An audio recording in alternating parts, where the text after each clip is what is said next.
Hello, welcome back to our channel thoughts and vibes. അപ്പോൾ ഇന്ന് നമ്മുടെ ഓണം സീരീസിൻ്റെ 20ാമത്തെ ദിവസമാണ്. പായസമില്ലാതെ എന്ത് ഓണവും ഓണസദ്യ അല്ലേ? അപ്പോൾ 20ാമത്തെ ദിവസമായിട്ട് നമ്മളിന്ന് ഉണ്ടാക്കാൻ പോകുന്നത് അടപ്രഥമനാണ്. അപ്പോൾ നമ്മുടെ ഓണമൊക്കെ ഇങ്ങ് അടുത്തെത്തിയല്ലേ? നമ്മുടെ ഓണം സീരീസൊക്കെ എല്ലാവരും കണ്ടു നോക്കിയോ? എങ്ങനെയുണ്ടെന്നുള്ള അഭിപ്രായം എല്ലാവരും താഴെ ഒന്ന് കമൻറ്റ് ചെയ്യാനായിട്ട് മറക്കല്ലേ. അപ്പോൾ ഓണം സീരീസ് പോലെ തന്നെ നമ്മുടെ ചാനലിൽ ഞാനൊരു വിഷു സീരീസും അപ്ലോഡ് ചെയ്തിട്ടുണ്ടായിരുന്നേ. അപ്പം ഈ ഓണം സീരീസിലില്ലാത്ത പല കറികളും ഞാൻ അതിൽ അപ്ലോഡ് ചെയ്തിട്ടുണ്ട്. അപ്പോൾ അത് കണ്ടിട്ടില്ലാത്തവർ അതും കൂടി ഒന്ന് കണ്ടു നോക്കണേ. അതിൻ്റെ ലിങ്ക് ഞാൻ നമ്മുടെ ഡിസ്ക്രിപ്ഷൻ ബോക്സിലും ഈ വീഡിയോയുടെ എൻഡ് സ്ക്രീനിലും കൊടുത്തേക്കാവേ. അപ്പോൾ ഇപ്പം നമുക്ക് അടപ്രഥമൻ എങ്ങനെയാണ് ഉണ്ടാക്കുന്നതെന്ന് നോക്കാം. അതിന് വേണ്ടിയിട്ട് നമ്മൾ വെള്ളം തിളപ്പിക്കാൻ വെച്ചിട്ടുണ്ട്. വെള്ളം നന്നായിട്ട് തിളച്ച് വരുമ്പോൾ നമ്മൾ അതിലേക്ക് 1/2 കിലോയോളം അട ഇട്ട് കൊടുക്കാവേ. നമ്മളിത് മട്ട അരിയുടെ അടയാണ് എടുത്തേക്കുന്നത്. അതാണ് ഇതിനൊരു കളർ ചേഞ്ച്. ഇനി അതിലേക്ക് തന്നെ നമ്മൾ കുറച്ച് നെയ്യും കൂടി ആഡ് ചെയ്ത് കൊടുക്കാവേ. നമ്മളിവിടെ മിൽമേഡ് നെയ്യാണ് എടുത്തേക്കുന്നത്.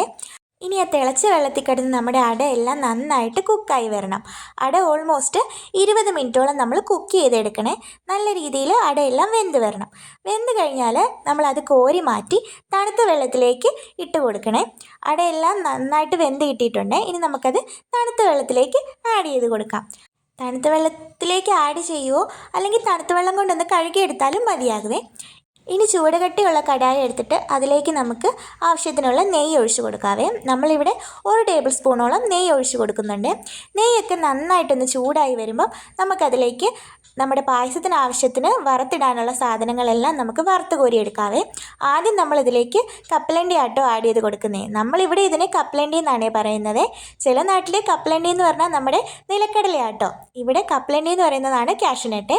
ഇനി അത് വറുത്ത് കോരി മാറ്റി അതേ എണ്ണയിലേക്ക് തന്നെ നമ്മൾ ചെറുതായിട്ട് കൊത്തി അരിഞ്ഞ് തേങ്ങയുടെ പീസസ് ആഡ് ചെയ്ത് അതും വറുത്ത് കോരി എടുക്കാവേ. ഇനി നമ്മൾ പായസം വെക്കുന്ന ഉരുളിയിലേക്ക് നമ്മൾ 1 കിലോയോളം ശർക്കര പാനിയാക്കിയത് ഒഴിച്ച് കൊടുക്കുന്നുണ്ട്. ശർക്കര പാനിയാക്കിയത് അതിൽ എന്തെങ്കിലും ഇമ്പ്യൂരിറ്റീസ് ഒക്കെ ഉണ്ടെങ്കിൽ നമ്മൾ അരിച്ചെടുക്കാനായിട്ടാട്ടോ. ഇനി ആ ശർക്കര പാനിയിലേക്ക് നമ്മൾ 2 ടേബിൾ സ്പൂണോളം നെയ്യ് ഒഴിച്ച് കൊടുക്കുന്നുണ്ട്. നെയ്യും ശർക്കര പാനിയും കൂടി ചേർത്ത് നന്നായിട്ട് നമ്മളതൊന്ന് തിളപ്പിച്ചെടുക്കണം. അത് നന്നായിട്ട് തിളച്ച് വരുമ്പം നമ്മൾ ഓൾറെഡി പുഴുങ്ങി വെച്ചിരിക്കുന്ന നമ്മുടെ അട അതിലേക്ക് ആഡ് ചെയ്ത് കൊടുക്കാവേ. നമ്മളിവിടെ 1/2 കിലോ അടയ്ക്ക് 1 കിലോ ശർക്കര എന്ന രീതിയിലാണ് എടുത്തേക്കുന്നത്. അടയെല്ലാം നന്നായിട്ട് ഇതിലേക്ക് ആഡ് ചെയ്ത് കൊടുക്കണം. എന്നിട്ട് നമുക്കതൊന്ന് നന്നായിട്ട് മിക്സ് ചെയ്തെടുക്കാവേ. ഇനി ഇതെല്ലാം നന്നായിട്ട് തിളച്ച് നമ്മുടെ ശർക്കരയുടെ മധുരം എല്ലാം ഈ അടയിൽ നന്നായിട്ട് പിടിച്ചു വരുന്ന രീതിയിൽ നമുക്ക് കുക്ക് ചെയ്തെടുക്കണം. നന്നായിട്ട് ഇതെല്ലാം വറ്റി വരണം. അപ്പോൾ നമ്മുടെ വീഡിയോ ഇഷ്ടപ്പെട്ട എല്ലാവരും ഇപ്പം തന്നെ ഒന്ന് ലൈക്ക് ചെയ്തേക്കണേ. ഇപ്പോൾ നമ്മുടെ പായസത്തിൻ്റെ അടയെല്ലാം നന്നായിട്ട് കുറുകി വന്നിട്ടുണ്ട്. ഇനി നമുക്കതിലേക്ക് 2ാം പാൽ ചേർത്ത് കൊടുക്കാവേ. പായസത്തിനായിട്ട് നമ്മളിവിടെ 4 തേങ്ങയാണ് ഉപയോഗിക്കുന്നത്. ഇപ്പോൾ 2ാം പാലും കൂടി ഒഴിച്ച് നന്നായിട്ടത് കുറുകി വരണം. ഇപ്പം നമുക്കതിലേക്ക് എടുത്തു വെച്ചിരിക്കുന്ന നമ്മുടെ ചുക്കുപൊടി, ജീരകപ്പൊടിയും ഏലക്കാപ്പൊടിയും കൂടെ ചേർത്ത് കൊടുക്കാവേ. എല്ലാം ഓരോ ടേബിൾ സ്പൂണാണ് നമ്മൾ ചേർത്ത് കൊടുത്തേക്കുന്നത്. ഇത് നല്ലൊരു ഫ്ലേവറാട്ടോ. മധുരവും ഏലക്കായും ചുക്കും കൂടി വരുമ്പോൾ നല്ലൊരു പ്രത്യേക ഫ്ലേവറാണ് നമ്മുടെ പായസത്തിന് കിട്ടുന്നത്. ഇപ്പം നമ്മൾ നമ്മുടെ മധുരം എല്ലാം ഒന്ന് ബാലൻസ് ആകാനായിട്ട് ഒരു പിഞ്ച് ഉപ്പ് ചേർത്ത് കൊടുക്കുന്നുണ്ട്. അതെല്ലാം നന്നായി കുറുകി വരുമ്പോൾ നമ്മളിപ്പോൾ ആഡ് ചെയ്ത് കൊടുത്ത നമ്മുടെ 1ാം പാലാണ്. 1ാം പാൽ ചേർത്ത് കഴിഞ്ഞാൽ നമ്മൾ ഒരുപാട് നേരം തിളപ്പിക്കണ്ട കേട്ടോ, അല്ലെങ്കിൽ നമ്മുടെ പാല് പിരിഞ്ഞു പോകാനായിട്ട് ചാൻസ് ഉണ്ട്. ഒന്ന് ചൂടായി വരുമ്പോൾ നമ്മളിതാ വറുത്ത് കോരി മാറ്റി വെച്ചിരിക്കുന്ന നമ്മുടെ കപ്പലണ്ടിയും തേങ്ങയുടെ ചെറിയ ചെറിയ പീസസും ആ നെയ്യ് ഉൾപ്പെടെ നമുക്ക് ഇതിലേക്ക് ആഡ് ചെയ്ത് കൊടുക്കാവേ. ആഡ് ചെയ്ത ഉടനെ തന്നെ നമുക്ക് നമ്മുടെ പായസം ഇവിടെ റെഡി ആയിട്ട് വാങ്ങി വെക്കാം കേട്ടോ.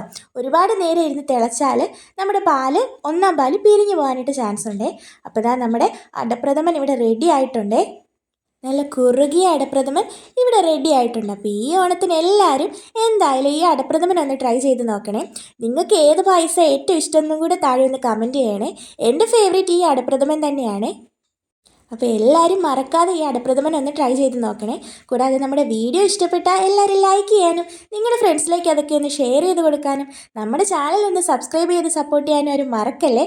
അപ്പോൾ എല്ലാവരും നമ്മുടെ ഓണം സീരീസിൻ്റെ ബാക്കി വീഡിയോസൊക്കെ ഒന്ന് കണ്ടു നോക്കണേ.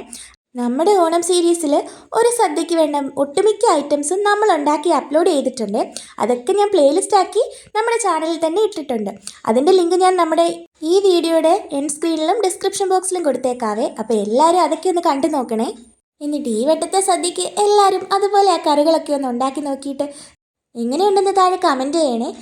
അപ്പോൾ നമ്മുടെ അടപ്രഥമൻ്റെ റെസിപ്പി ഇഷ്ടപ്പെട്ട എല്ലാവരും ഈ വീഡിയോയ്ക്ക് ഒന്ന് കമൻറ്റ് ചെയ്യണേ. കൂടാതെ ലൈക്ക് ചെയ്യാനും നിങ്ങളുടെ ഫ്രണ്ട്സിലേക്ക് ഒന്ന് ഷെയർ ചെയ്യാനും നമ്മുടെ ചാനൽ ഒന്ന് സബ്സ്ക്രൈബ് ചെയ്യാനും മറക്കല്ലേ.